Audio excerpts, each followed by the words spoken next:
Today's lesson, students will be able to write fractions in simplest form.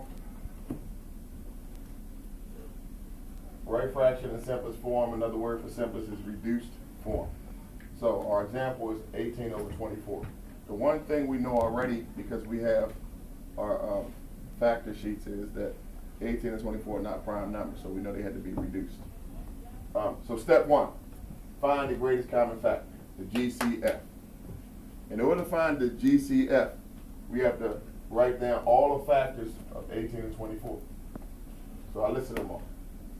Now, greatest common factor is different than just common factor like we had on the test. Common factors are, both of them have 2 in common, right? Yes. They have 3 in common.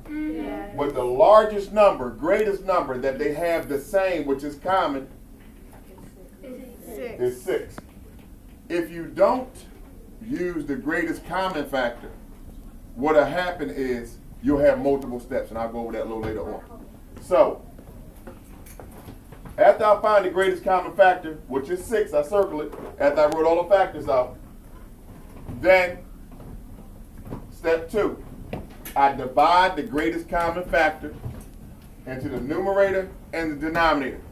Now, another way to say the numerator and the denominator is the top number and the bottom number of the fraction.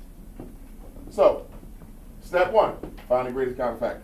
Step 2, divide the greatest common factor into the numerator and denominator. And now it becomes 3/4. My acronym, my short term, so you can remember what to do, the 2 steps when you're simplifying fractions. Get it done. Just like when your parents tell you when you go upstairs, they're like, get it done, get your homework done, get that room clean, get it done. So, get it done. G stands for what? Greatest common factor. D stands for divide. The 2 steps. Get it done. Get it done. You can stop.